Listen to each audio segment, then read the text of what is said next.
Hoje nós vamos estudar sobre um assunto muito importante. Nós vamos estudar hoje sobre a mulher de Apocalipse 12.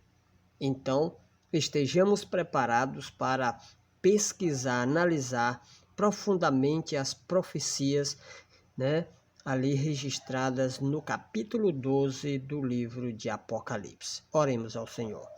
Querido Deus, amado Pai, nesse momento estamos aqui, Senhor, para mais uma vez estudar a Tua Santa Palavra.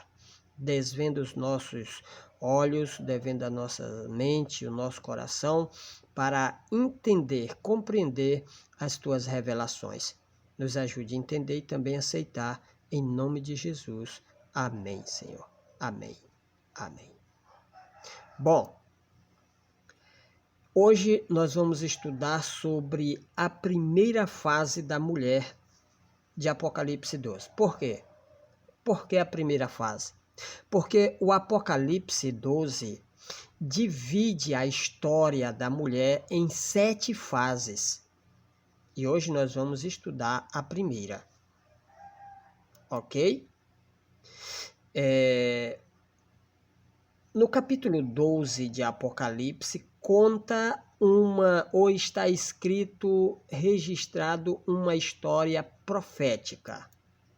Essa história profética começa um pouco antes de Jesus aparecer no cenário da história, nos anais da história, um pouco antes dele nascer, e vai até a última batalha.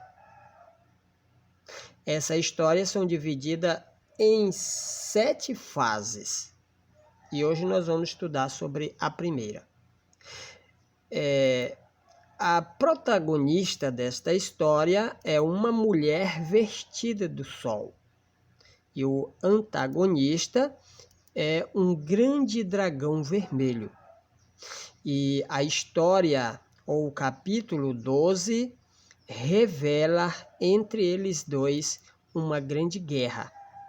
É o andamento do grande conflito que começou no céu e que está prestes a terminar. Ok? Bom, vamos conhecer os versículos aí das 7 fases da mulher. Nós temos aqui as 7 fases. A primeira fase se encontra no verso 2 ao verso 5. Está a primeira fase da mulher. A segunda fase se encontra no verso 13. A terceira fase no verso 14 e o verso 6. A quarta fase se encontra no verso 15. A quinta fase no verso 16. A sexta fase no verso 17, a primeira parte do verso 17. E a última fase, que é a sétima, que é a fase na qual Jesus virá, se encontra no versículo 17, a última parte do versículo 17. Ok? Aqui está as 7 fases da igreja, apresentado por Jesus Cristo através do capítulo 12 de Apocalipse. Hoje vamos analisar a primeira fase. A primeira fase se encontra no verso 2. Começa no verso 2. Diz assim: que, achando-se grávida, grita com as dores de parto, sofrendo tormentos para dar à luz. Primeiro, a inspiração divina apresenta a protagonista, uma mulher vestida do sol, tendo a lua debaixo dos seus pés, com uma coroa de 12 estrelas na cabeça. E apresenta essa mulher, grávida. A mulher se encontra grávida e já se encontra sentindo as contrações, pois grita com as dores de parto. E as contrações já são as últimas, porque quando a profecia ou a inspiração apresenta a mulher, ela já está sentindo as últimas contrações. Por quê? Porque ela está sofrendo tormentos para dar à luz. Então, a primeira vez em que a mulher é apresentada, com exceção da apresentação dela, primeiro a inspiração apresenta ela, também apresenta o seu antagonista, aí entra na primeira fase, dizendo que essa mulher está prestes a dar à luz. Então, essa primeira fase aqui não representa a igreja cristã, mas apresenta a última fase da igreja judaica, a igreja antes da cruz, a igreja israelita. Por quê? Porque Jesus ainda não tinha nascido. Então não pode ser a igreja cristã, porque a igreja cristã nasceu 10 dias depois da ascensão de Cristo. E aqui no capítulo 12, a ascensão de Cristo se encontra no verso 5. Então, a partir do verso 5, é que é apresentado a igreja na sua segunda fase. Ok? Então, vamos analisar a primeira fase. Primeiro, essa mulher está prestes a dar à luz. Esse grito da mulher representa as profecias messiânicas que estavam prestes a se cumprir. Ou seja, Jesus estava prestes a entrar no cenário da ação, no cenário da história, né? Para ser registrados nos anais da história. Então ela se achava grávida e ela gritava, dando a entender que ela estava a qualquer momento ali, estava num período que a qualquer momento poderia dar à luz um filho, ok? Bom, aí no verso 4, diz assim: e o dragão se deteve em frente da mulher que estava para dar à luz, a fim de lhe devorar o filho quando nascesse.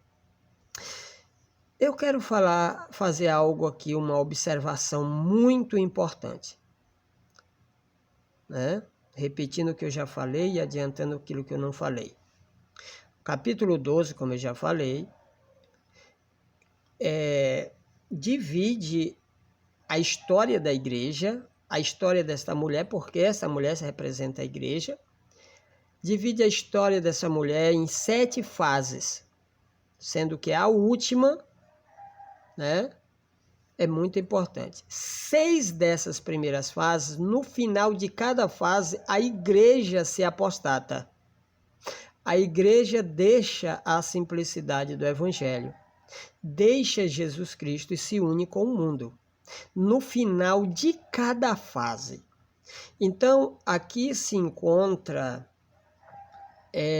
o final da primeira fase. Já era bem no finalzinho. Jesus estava prestes a nascer, crescer e durante 3 anos e meio começar então lançar os alicerces da segunda fase.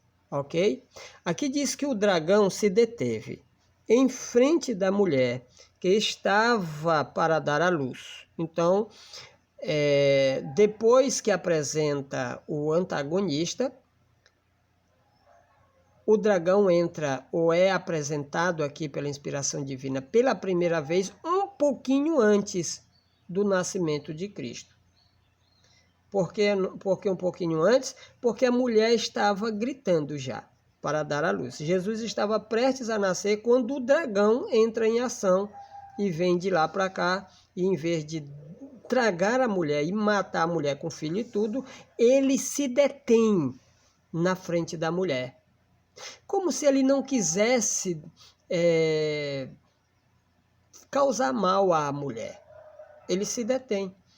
As pessoas dizem assim, não, mas aí foi Deus que deteve. Não, a profecia está dizendo que o próprio dragão, ao chegar e ver a mulher que estava gritando, tendo tormentos prestes a dar à luz, ele para, ele se detém. O dragão se detém em frente da mulher. A minha grande pergunta é, por que o dragão não se lançou sobre a mulher e tragou a mulher com o filho? Porque se ele tivesse atacado a mulher, matado a mulher, o filho também morreria, já que o principal objetivo dele era destruir o filho da mulher. Ele poderia destruir a mulher e ela que estava ali prestes a dar à luz podia morrer e o filho também. Por que o dragão não atacou a mulher, mas se deteve?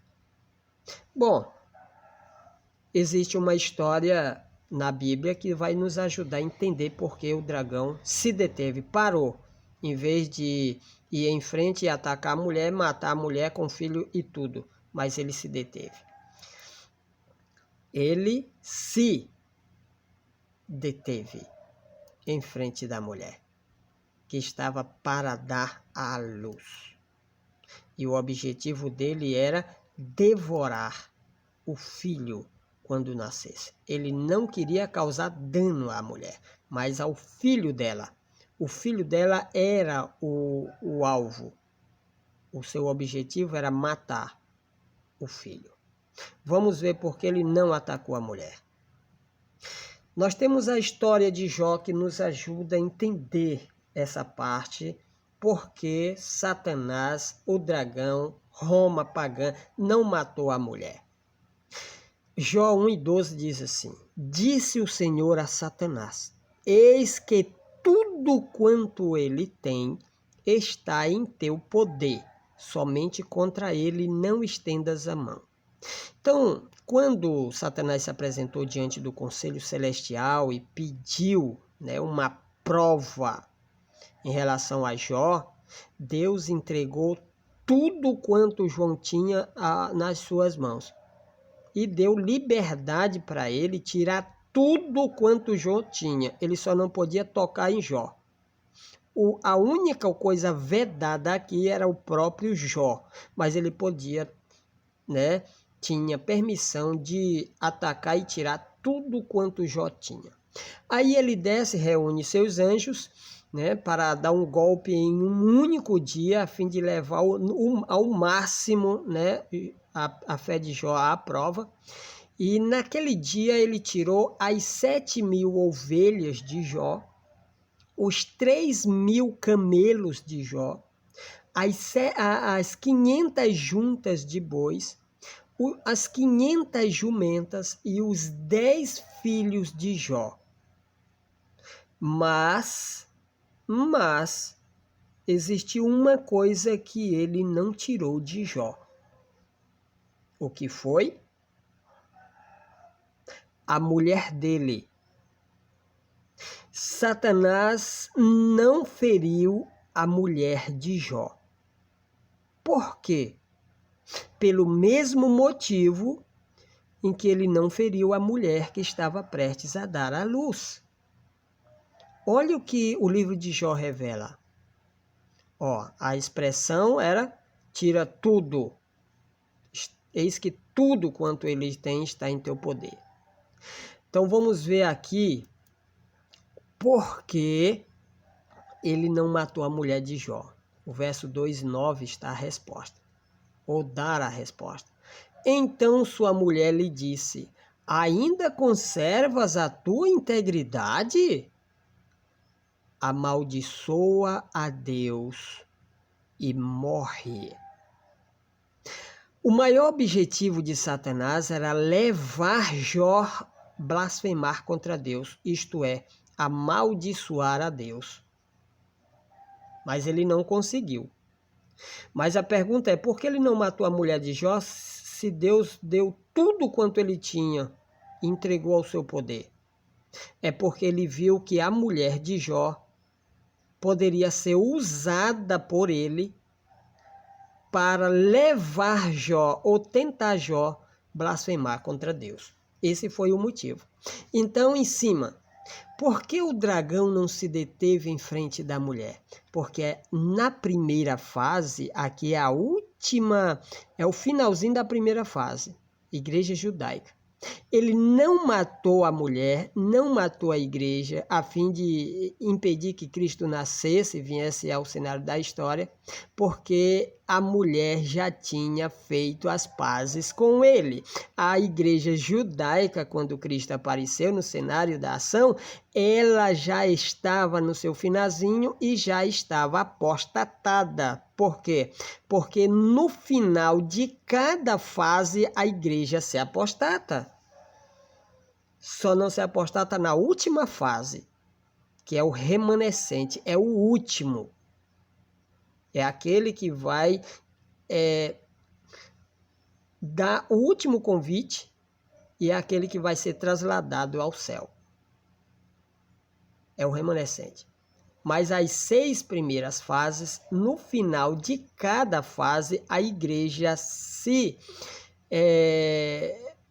desencaminha, deixando a simplicidade do evangelho e se unindo com o mundo.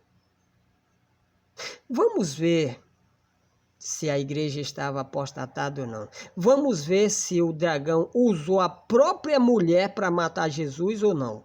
Porque a mulher aqui, na primeira fase, era aquela que existia antes de Jesus nascer. Então era a igreja judaica, não podia ser a igreja cristã. Certo? Ó, amaldiçoa a Deus e morre. Por isso ele não matou a mulher. Porque ele viu que a mulher tinha característica que poderia ser usada contra Jó para provar ao máximo a fé de Jó. Bom, o verso 5, nós já analisamos o 3, o 4 e agora o verso 5. Nasceu-lhe, pois, um filho varão. É a primeira parte do verso. Nasceu-lhe, pois, um filho varão. E Satanás estava em frente da mulher, esperando o filho nascer. Começa então a perseguição do dragão, né, para com a mulher. Aliás, para com o filho da mulher, que era Jesus. Ele usa primeiro o rei Herodes, né, com toda a sua cavalaria ali, tentando tirar a vida do filho de Deus. Primeiro ele usou o imperador, né, para assinar um decreto. Esse decreto fez com que todas as pousadas se enchessem de gente e então teve uma dificuldade no nascimento de Jesus. Jesus foi parar numa manjedoura. Ok? E começa então a perseguição. Agora, onde a mulher, né, entra aí no plano de Satanás para ser usada por ele para tirar ou perseguir o próprio filho, o filho de Deus. Olha, João 8,37, Cristo ele deixou claro. Bem sei que sois descendências de Abraão. Ele estava falando para quem? Para os judeus. Para a igreja judaica, os membros da igreja. E você sabe que os líderes é a essência. Bem sei que sois descendência de Abraão. Contudo, procurais matar-me, porque a minha palavra não está em vós. Então, Satanás ele já usava a própria igreja para matar Jesus Cristo. O próprio Cristo aqui deixa claro que eles procuravam matar e por diversas vezes eles sempre procuraram matar, fazer silenciar aquela voz que falava a palavra de Deus. Por quê? Porque a palavra de Deus não estava neles. E eles então perseguiram Jesus. Satanás usando a própria mulher para perseguir Jesus Cristo. Por isso que ele se deteve em frente da mulher e não matou a mulher. Porque ele sabia que podia usar a mulher para perseguir o próprio filho. Olha o que Jesus Cristo diz aqui, ó. No verso 40, ainda do capítulo 8. Mas agora procurais matar-me, a mim que vos tenho falado a verdade que ouvi de Deus. Por que a mulher aqui, a igreja judaica, os israelitas, o seu próprio povo, procurava matar ele? Porque ele falava a verdade. E ela, a igreja, estava afastada da verdade. Isso chama-se apostasia. Apostasia é o afastamento da verdade. E a gente vê que a igreja procurava matar Jesus, por quê? Porque ele falava a verdade. Como ela já havia se afastado da verdade, então ela não queria ouvir a verdade. E tentou silenciar aquele que exaltava através da sua vida e palavras a verdade de Deus. Certo? Ó, procurais matar-me, a mim que tenho falado a verdade. Ok? Capítulo 1 e o verso 11, João diz assim a respeito de Cristo: veio para o que era seu, e os seus não receberam. A igreja judaica para quem Jesus Cristo veio, para a qual Jesus Cristo veio, não recebeu Jesus. Ela foi a primeira a ser usada pelo inimigo para persegui-lo. Essa é a primeira fase da igreja. E o dragão se deteve em frente da mulher que estava prestes a dar à luz, mas não ataca a mulher. O objetivo dele era devorar o filho quando nascesse. E como ele viu que a igreja estava afastada dos caminhos de Deus, estava trilhando os próprios caminhos dele, então ele poderia usá-lo contra o próprio filho. Ok? E os seus não o receberam. Então a igreja estava, infelizmente, apostatada. E essa apostasia cegou, né, tanto os líderes como os membros para não ver na pessoa de Jesus o cumprimento das profecias messiânicas. Ok? A última parte do verso 5 diz assim: e o seu filho foi arrebatado para Deus até ao seu trono. Por que Jesus foi arrebatado, ascendido, né? A gente sabe na história, pela história bíblica, 40 dias depois da sua ressurreição, ele foi arrebatado para Deus. Aqui finaliza a primeira parte da igreja. A partir daqui, né, começa a segunda fase, né? Cristo, ele, antes de ser arrebatado, ele disse: olha, permanecei em Jerusalém, até que do alto eu vos envio a promessa de meu Pai, e sereis as minhas testemunhas, né? Lá em Atos, capítulo 1 e o verso 8, diz: mas recebereis poder ao descer sobre vós o Espírito Santo, e ser-me-eis testemunhas, tanto em Jerusalém, como em Samaria, em toda a Judéia e até aos confins da terra. Aí ele já estava ainda falando já do alicerce, do nascimento da segunda fase da igreja, 10 dias depois do seu arrebatamento. Então, o verso 5 fala do arrebatamento. Por que Jesus foi arrebatado para o céu? Porque ele ressuscitou, não foi? Por que ele ressuscitou? Porque ele morreu, ele foi morto.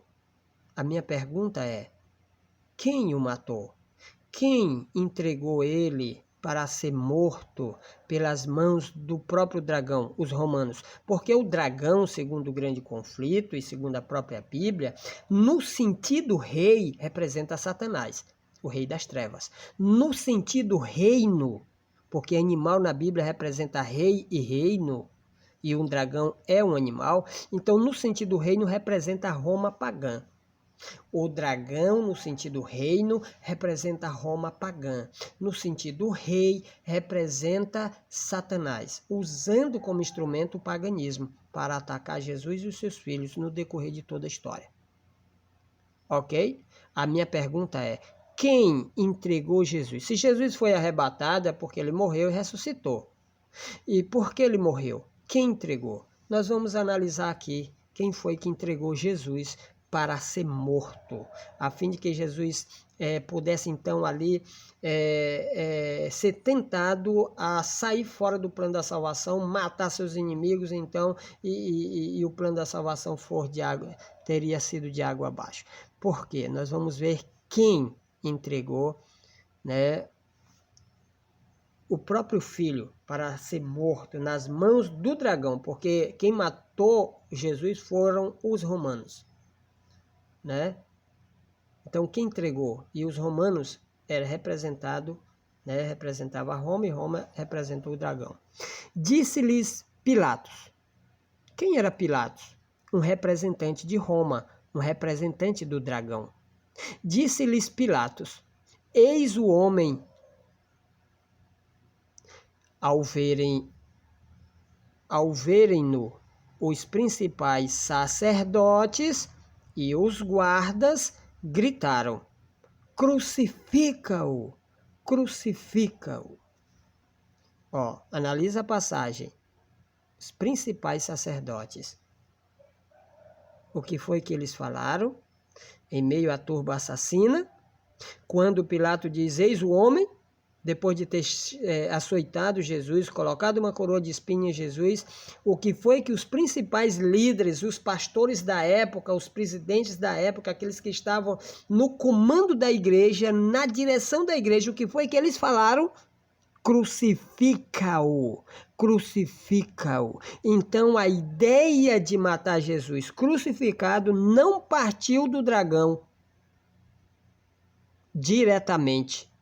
Partiu dele porque ele estava por trás do povo, dos sacerdotes. Mas partiu diretamente da igreja. Os líderes, os principais sacerdotes, os cabeças da igreja. Então, a ideia de matar Jesus partiu da própria igreja. Partiu da própria igreja. Eles gritaram. Quem? Os principais sacerdotes. Quem eram os sacerdotes? Eram aqueles que cuidavam da igreja, que conduzia o povo para o santuário, que matava os cordeirinhos e etc, etc. Eram os sacerdotes. Quem entregou Jesus para ser morto nas mãos dos romanos foram a igreja. Foi a igreja, foi os líderes da igreja, foi a própria igreja. Por isso que Satanás se deteve diante dela e não matou ela, não atacou ela, a fim de que Jesus não viesse ao cenário da ação, da história, porque ela já tinha feito as pazes com ele. Olha o que Pilatos diz, né? O que João escreveu. A partir deste momento, Pilatos procurava soltá-lo. Quem era Pilatos? Um representante de Roma. Quem era Roma? É representado no sentido reino, o dragão. Um representante de Roma, o dragão, estava procurando soltar Jesus. Mas os judeus clamavam. Quem eram os judeus? A igreja. Antes da cruz. Aquela que se depara, que gritava ali, né? Porque o grito representa as profecias messiânicas que foram dadas aos judeus, que estavam prestes a acontecer. Deixa eu repetir. A partir deste momento, Pilatos procurava soltá-lo. Mas os principais, os judeus, clamavam: se soltas a este, não és amigo de César. Quem era César? Imperador romano, o dragão. Roma era o dragão no sentido reino. Todo aquele que se faz rei é contra César. Quem era que se fazia rei? Jesus. Ele disse: o meu reino não é deste mundo. O meu reino não é daqui. Ele falou para Pilatos. Então ele se fez rei. Então, de acordo com as próprias palavras da igreja, ele estava dizendo assim: aqui o único que é contra César, que é contra o dragão, é aquele que está se fazendo rei. Jesus aqui é apresentado como o único que estava contra o dragão, porque César era o imperador romano e Roma é representado pelo dragão, que perseguiu a igreja, que perseguiu Jesus. Ok? Então, eles declararam, né, para intimidar Pôncio Pilatos, que procurava soltar Jesus: olha, se você solta este homem, você não és amigo de César, você não és amigo do imperador de Roma, você não é amigo de Roma. Todo aquele que se faz rei é contra César, é contra Roma, é contra o dragão. E Cristo era o nosso rei. Pilatos procurava soltá-lo. Um representante de Roma, do Império Romano, do dragão. Mas, infelizmente, os judeus clamavam: se soltas a este, não és amigo de César. Ok? Capítulo 19, verso 15, João ainda continua dizendo: disse-lhes Pilatos: hei de crucificar o vosso rei? Responderam os principais sacerdotes. Repito, os líderes da igreja responderam: não temos rei senão César. Quem era César? Imperador romano. Quem era Roma? O dragão. Então aqui deixa claro que a igreja tinha feito as pazes com o dragão, porque eles mesmo falaram. E eles eram representantes da igreja. Não temos rei senão César. Ou seja, nós seguimos o dragão. Fizemos as pazes com o dragão. Ele, o seu representante, é o nosso rei.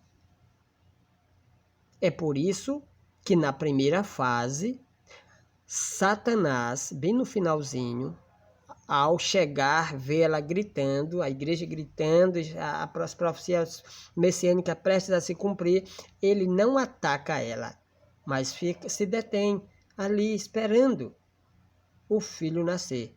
Porque ele não atacou?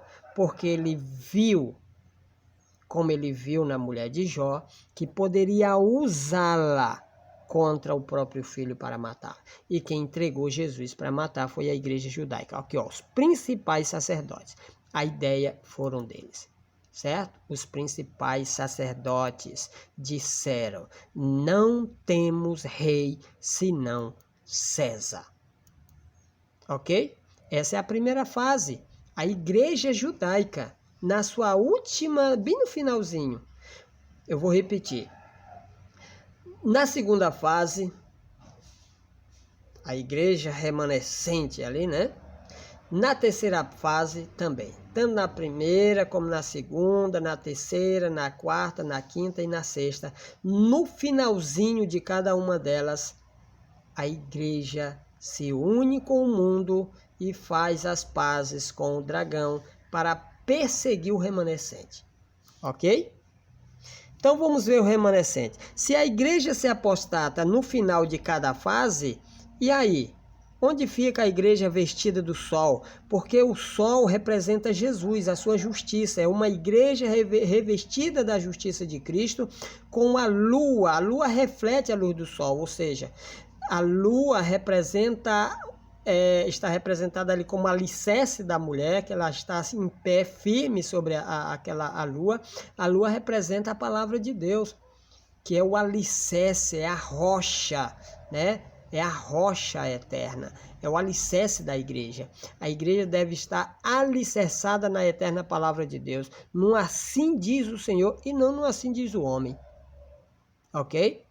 Os 12 apóstolos representam os fundadores, os 12, né? As 12 estrelas representam, primeiro, os 12 fundadores da igreja judaica, israelita, que são os filhos de Jacó, e em segundo lugar representa os 12 apóstolos fundadores da igreja cristã. Ok? A coroa é símbolo de vitória. Se a igreja se apostata, então quem é essa mulher que tem uma coroa? Sempre vencendo. A mulher vestida do sol representa e sempre representou e sempre vai representar o remanescente. Certo? Porque no final de cada fase ela se apostata, mas o remanescente resiste. São aqueles que resistem firme contra as pedras de gelos do pecado e da apostasia que está ali esfriando a igreja. Então, a mulher vestida do sol é o remanescente, que sai no final de cada fase, que resiste no final de cada fase, se cumprindo o que Jesus Cristo diz: por se multiplicar a iniquidade, o amor de quase todos se esfria. Ou seja, a igreja, ao se multiplicar a iniquidade, ela se esfria, ela se apostata. Mas aquele que persevera até o fim, disse Cristo, esse será salvo. Esse é o remanescente. Ao se multiplicar a iniquidade, o amor de quase todos, esse quase todos é a igreja se apostatando. Aquele, porém, que persevera até o fim, esse é o remanescente. Aquele, porém, que persevera até o fim será salvo. O remanescente é a igreja vestida de sol. Então vamos analisar a igreja. Isaías 10, o verso 22... por inspiração divina, o profeta diz assim: porque ainda que o teu povo, ó Israel, seja como a areia do mar, isso aqui é a igreja, o remanescente se converterá. Aqui é o remanescente. O restante, né, se converterá. O que é o restante? É aqueles que resta da apostasia, do final de cada fase. Porque ainda que Israel seja como a areia do mar, só o restante. se converterá. E Paulo, então, pega essa passagem e olha as palavras que ele usa. Ele usa suas próprias palavras e diz assim: ainda que o número dos filhos de Israel seja como a areia do mar, o remanescente, ele não fala o restante, ele fala o remanescente, é que será salvo. Ele não usa a expressão converter, mas ser salvo, que é a mesma coisa. Restante e remanescente é a mesma coisa. Converter-se a Deus e ser salvo por Deus é a mesma coisa. Então está aí. Ainda que os filhos de Israel sejam como a areia do mar, só o remanescente. Por que só o remanescente será salvo? Porque no final de cada fase a igreja, infelizmente, se afasta dos caminhos de Deus, dando lugar ao brilho deslumbrante do remanescente, de cada pedra preciosa ali pelo qual Cristo morreu, ok? E olha o que diz aqui: o restante se converterá. E Paulo, transformando em suas próprias palavras, né, do hebraico para o grego, né, ele diz: o remanescente é que será salvo, ok? Agora veja o que está escrito aqui em Isaías 10, 21. Essa profecia, ela se cumpre automaticamente. Se cumpre. Em cada fase, no final de cada fase da igreja, essa profecia se cumpre. E vai se cumprir agora nos últimos dias. A gente diz assim: nós estamos vivendo em qual fase? Na sexta fase. A igreja, na sua sexta fase, se apostatou. Tem gente que diz: não, será que a igreja vai se apostatar? A pessoa fala assim porque está cego. Cristo disse: olha, tu dizes, estou rico, abastado, não preciso de coisa alguma. E nem sabe. A pessoa não sabe que está cego. Nós, adventistas do sétimo dia, que pertencemos à sexta fase, né? Irou-se o dragão contra a mulher, mas não vai fazer guerra contra a mulher na sua sexta fase. Por quê? Porque se apostata, infelizmente. Vai fazer guerra contra aqueles que resistem. Não é aqueles que saem para formar um outro grupo, não. É aqueles que resistem. Cristo disse, ele não disse assim: por se multiplicar a iniquidade, o amor se esfriará de quase todo. Aquele, porém, que sair de dentro dela será salvo. Não, ele não disse isso. É aquele que perseverar. Esse sim será salvo. Ok? Então, o remanescente vai brilhar nesses últimos dias. É aquele que vai ser agraciado pela chuva serôdia. É aquele que vai ser agraciado com o selo de Deus na testa, que vai ter a missão ou a incumbência de levar o último convite de misericórdia, passar pelo tempo de angústia, pelo decreto de morte, as 7 últimas pragas, e brilhar quando Cristo dizer está feito. Ok? É o remanescente, a última fase. Então, o remanescente, o que acontece aqui no finalzinho da primeira fase? A igreja já estava apostatada, o dragão usa a própria igreja para matar Jesus, entregar nas mãos do próprio dragão os romanos, e agora aparece o remanescente. Qual era o remanescente? Os apóstolos, todos aqueles que aceitaram a mensagem de Jesus, era remanescente, as mulheres que seguiam, Nicodemos e muitos outros, começaram então a resistir firme à apostasia, à perseguição em relação a Jesus. E eles brilharam. Olha aqui a quantidade de remanescente aqui, ó. Presta atenção aqui, ó. Olha o remanescente aqui. Ora, compunha-se a assembleia de umas 120 pessoas. Esse é o remanescente. Cristo, ele ressuscita. 40 dias depois ele disse: olha, fica em Jerusalém, eu vou mandar a promessa e vocês vão ser as minhas testemunhas.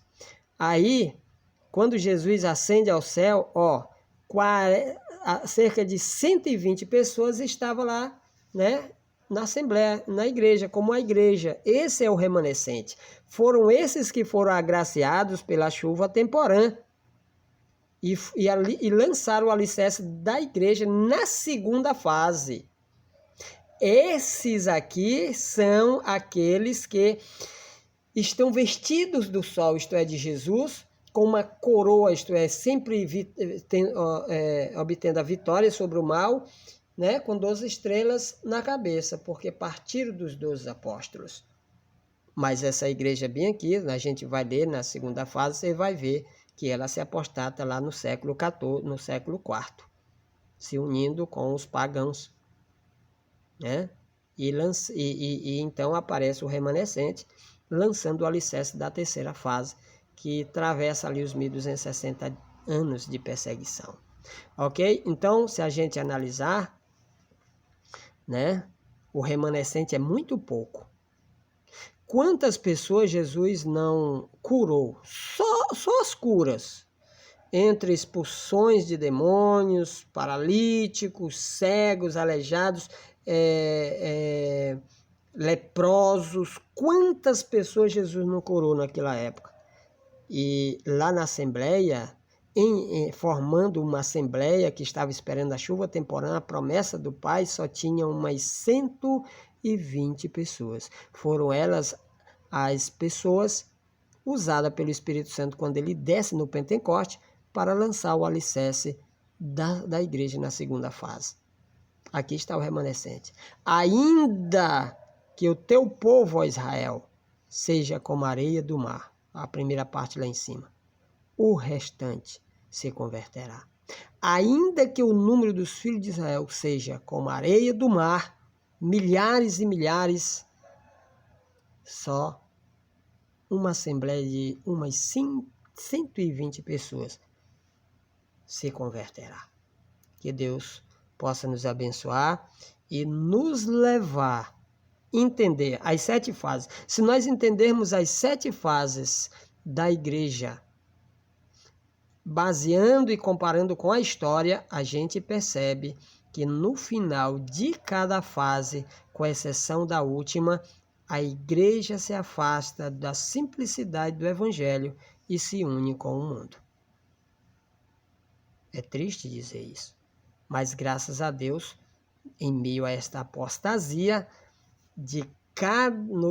que acontece no final de cada uma das 6 primeiras fases, né, surge um remanescente, como a igreja vestidas de Jesus, da justiça de Cristo, alicerçada sobre a eterna palavra de Deus. Amém.